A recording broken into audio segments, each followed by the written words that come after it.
Hello students, I am your Asiya ma'am. एक बार फिर से हम आपको वेलकम करते हैं अपने चैनल में।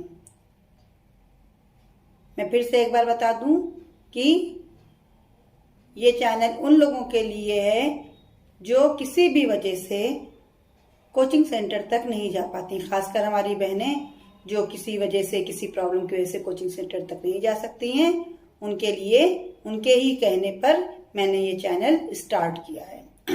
तो बहुत ज़्यादा देर ना करते हुए मैं बता दूं कि ये चैनल, अगर आपको इसके वीडियोस पसंद आते हैं तो आप इसको लाइक करें, अपनी फ्रेंड्स के साथ इसको शेयर करें और आप सब्सक्राइब करें ताकि ये चैनल उन सभी बहनों के पास पहुंच सके। तो अब हम अपना आज की क्लास शुरू करते हैं। जैसे कि आप इसके पहले के वीडियो में देख चुके हैं कि मैंने उत्तर प्रदेश एक परिचय के रूप में थोड़ा सा आपको समझाने की कोशिश की थी। पार्ट 1 में मैं दे चुकी हूँ। पार्ट 2 में आज मैं इसके आगे के विषय में पढ़ाना चाहूंगी। तो गेट स्टार्ट वीडियो।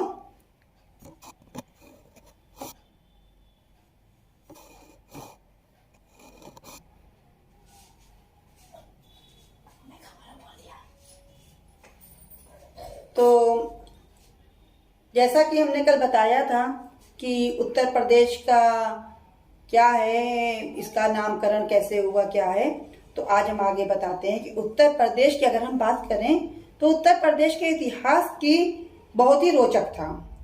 इसका कारण क्या था? क्षेत्र जो है बहुत प्राचीन काल से नदियों के किनारे था। ये पूरा क्षेत्र आप जानते हैं गंगा, यमुना, सरस्वती के संगम पर है और भी बहुत सारी नदियां हैं, इनकी सहायक नदियां हैं। तो ये जो है बहुत उत्पादक क्षेत्र था, कृषि का क्षेत्र था। तो कृषि जब थी जहां पर, वहां पर आकर जनसंख्या ने निवास किया और जहां पर जनसंख्या होगी वहां पर क्या होगा? जहां पर जनसंख्या होगी वहां पर जनसंख्या का आबादी भी बढ़ेगी, वहां पर उद्योग धंधे भी बढ़ेंगे, कृषि सबसे पहले आएगी। तो ये जो है लगातार उन्नति का क्षेत्र रहा। लेकिन ये जैसे जैसे प्रकृति ने इसको वरदान के स्वरूप में कृषि के लिए बहुत उपजाऊ भूमि दी थी, तो इस क्षेत्र के लिए बहुत सारे शासकों ने अपना नियंत्रण भी बनाए रखने का प्रयास जारी रखा। सबसे बड़ी बात यही थी कि ये बहुत उपजाऊ जगह थी, स्थान बहुत उपजाऊ था। ये न पठार था, न पहाड़ था, मैदानी क्षेत्र था, नदियों के किनारे बसा हुआ था। तो जब ये नवाबों का काल आया तो नवाबों के काल में अवध के नवाब कौन नाम था? नवाब सादत अली खान ने अयोध्या को अपना निवास स्थान बना लिया।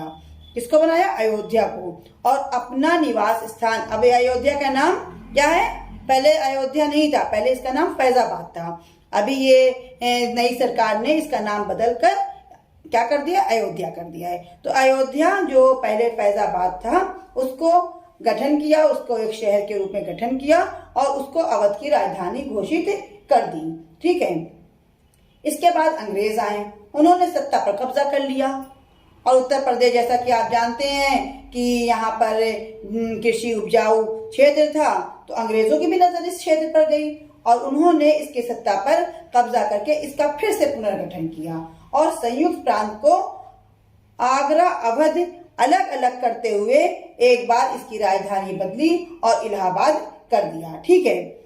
तो 1834 यानी 1834 में आगरा राजधानी कर दी गई और प्रांत का नाम उत्तर पश्चिम प्रांत कर दिया गया। ये सब हमने आपको कल बताया था।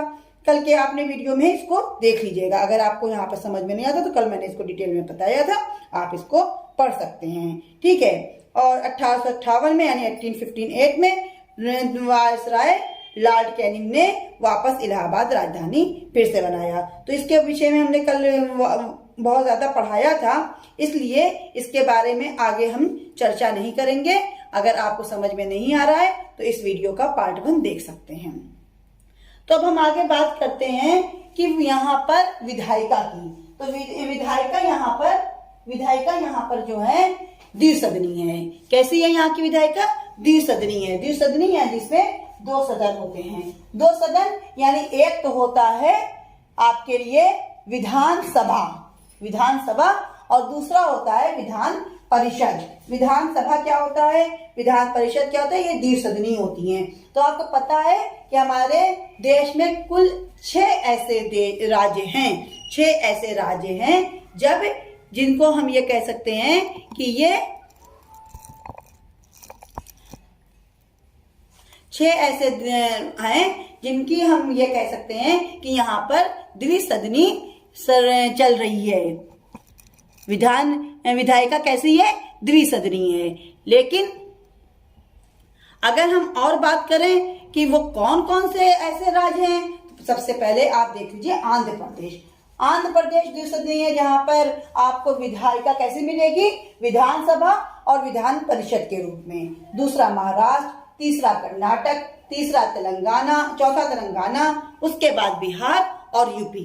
तो अब अगर हम बात करें कि जब तेलंगाना नहीं था तो क्या 5 राज्य थे, नहीं, उस वक्त भी 6 राज्य थे, उस समय भी 6 ही राज्य थे। क्यों 6 राज्य इसलिए थे क्योंकि उस समय जम्मू कश्मीर एक ऐसा राज्य था जहां पर द्विसदनी थी।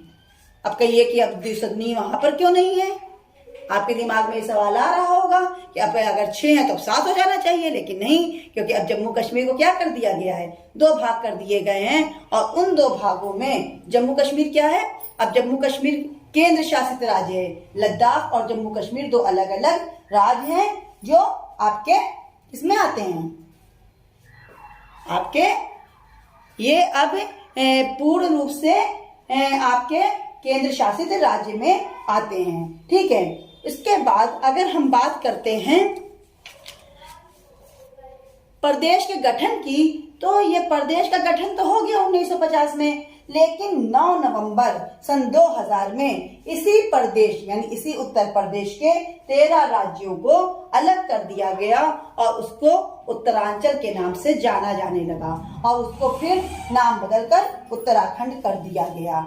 तो उत्तराखंड को भी आप जानते हैं, उत्तर प्रदेश को भी आप जानते हैं। तो उत्तर प्रदेश की जो विधायिका है द्विसदनी है, द्विसदनी यानी कि 2 सदन है। और विधानसभा की सीटों की बात अगर हम कर ले तो 403 प्लस 1 यानी एक जो है किसकी सीट है, एक सीट है आपकी उसकी है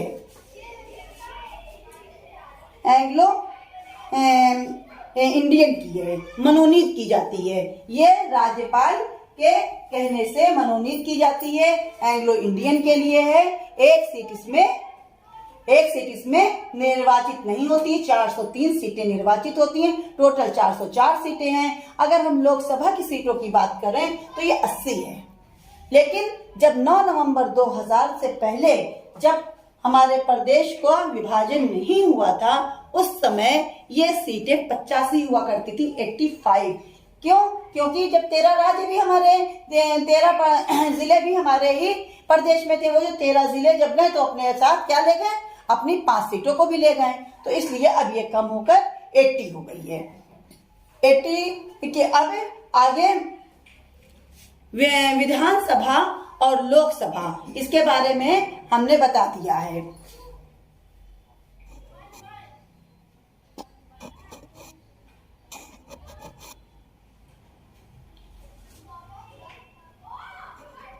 रखाइएगा।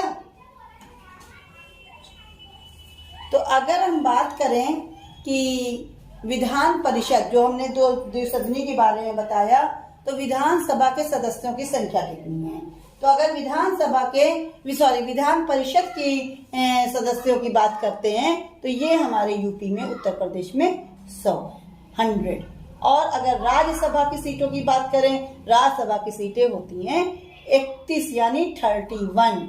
अगर हम बात करते हैं कि सर्वाधिक विधानसभा सीटों वाला जिला कौन सा है, ऐसा कौन सा जिला है जहां पर विधानसभा के सबसे ज्यादा सदस्य चुने जाते हैं, तो वो जिला हमारा इलाहाबाद है। इलाहाबाद में कुल कितने जिले हैं, 12 जिले हैं, 12 डिस्ट्रिक्ट है, 12 डिस्ट्रिक्ट है।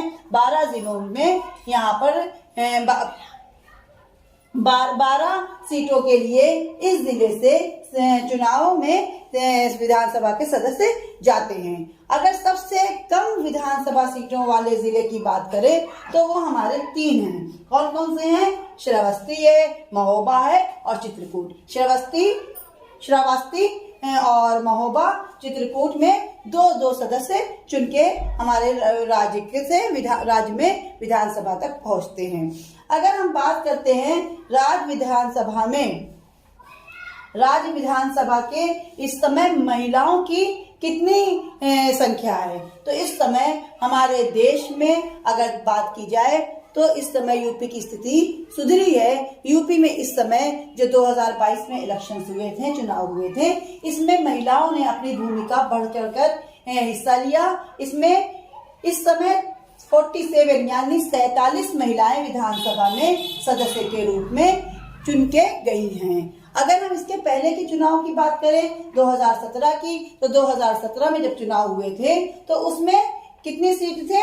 41 यानी 41 महिलाओं ने अपनी भागीदारी दर्ज कराई थी उस विधानसभा में। और अगर उसके पहले की 2012 की बात करते हैं तो 2012 में जिस समय किसकी सरकार थी? अभी योगी आदित्यनाथ जी की सरकार है। इसके पहले विधानसभा 2017 में भी योगी आदित्यनाथ जी की सरकार थी। मुख्यमंत्री इसके पहले 2012 में अखिलेश यादव थे। उस समय महिलाओं ने अपनी संख्या 35 थी। उनकी उस समय भी स्थिति सुधरी थी और लगातार ये स्थिति बढ़ रही है और ईश्वर से हम कामना करें कि ये महिलाएं आगे बढ़कर 50% के ऊपर जाएं। अगर पुरुष 50 में तो स्त्रियां भी 50 होंगी। अगर हम बात करें यूपी के जिलों की, तो यूपी में कुल कितने जिले हैं? यूपी में जिलों की संख्या 75 है। कितनी है? 75।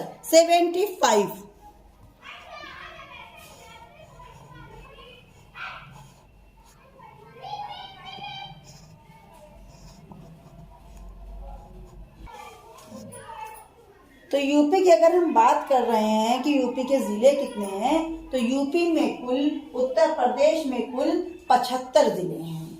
75 जिले, 75, ठीक है। इसके पहले 70 जिले थे, लेकिन फिर कुछ गतिविधियां हुई, कुछ राजनीतिक गतिविधियों जैसे डेवलपमेंट की दिक्कतों की वजह से सरकार ने उनको जिलों को बांट दिया, विभाजन किया, तो इससे जिले की संख्या बढ़कर 75 तक पहुंच गई है, 75 है। तो अगर इन जिलों में हम बात करें कि यूपी का सबसे बड़ा डिस्ट्रिक्ट, सबसे बड़ा जिला कौन सा है, तो यूपी का सबसे बड़ा जिला लखीमपुर खीरी है। लखीमपुर खीरी है। लखीमपुर खीरी के अगर क्षेत्रफल की बात कर लेते हैं तो ये जो है 7,680 वर्ग किलोमीटर है। इसलिए इसका क्षेत्रफल की दृष्टि से यूपी उत्तर प्रदेश का सबसे बड़ा जिला है। और इसकी अगर हम बात करें जाए तो ये लखीमपुर खीरी नेपाल की सीमा पर भारत के उत्तर प्रदेश का एक जिला है। भारत के उत्तर प्रदेश की जो इसकी प्रशासनिक राजधानी लखीमपुर शहर को माना जाता है। लखीमपुर खीरी जो है लखनऊ डिवीजन का ही एक हिस्सा है। ये लखीमपुर खीरी लखनऊ डिवीजन का एक हिस्सा है। अगर हम इस लखीमपुर खीरी के बारे में और बातें करें तो इनके आंकड़ों के हिसाब से 2001 की जनगणना के आंकड़ों के आधार पर लखीमपुर खीरी को अल्पसंख्यक केंद्रित जिले के रूप में नामित किया गया था। और 2010 के सर्वेक्षण में स्वच्छता के मामले में लखीमपुर खीरी को भारत में दूसरे सबसे कम रैंकिंग वाले शहर के रूप में रखा गया है। अगर हम इसी लखीमपुर खीरी की बात करते हैं तो दुधवा राष्ट्रीय उद्यान लखीमपुर खीरी में ही है, जो एकमात्र राष्ट्रीय उद्यान है। या यहाँ पर क्या मिलते हैं? लुप्त प्राय प्राणी जिसमें मिलते हैं, जैसे बाघ है, तेंदुआ है, दलदली हिरण है, खरगोश है, बंगाल फ्लोकिन शामिल हैं। तो अगर हम लखीमपुर के बारे में जब हम आगे बात करेंगे तो हम लखीमपुर खीरी के बारे में और बातें बताएंगे। लखीमपुर खीरी के बाद अगर हम देखें कि यूपी में सबसे छोटा जिला कौन सा है, लखीमपुर खीरी के तो सबसे बड़ा जिला हो गया। लेकिन अगर हम बात करते हैं कि यूपी में सबसे छोटा जिला कौन सा है, तो सबसे छोटा जिला भदोही है। कौन सा है? भदोही है।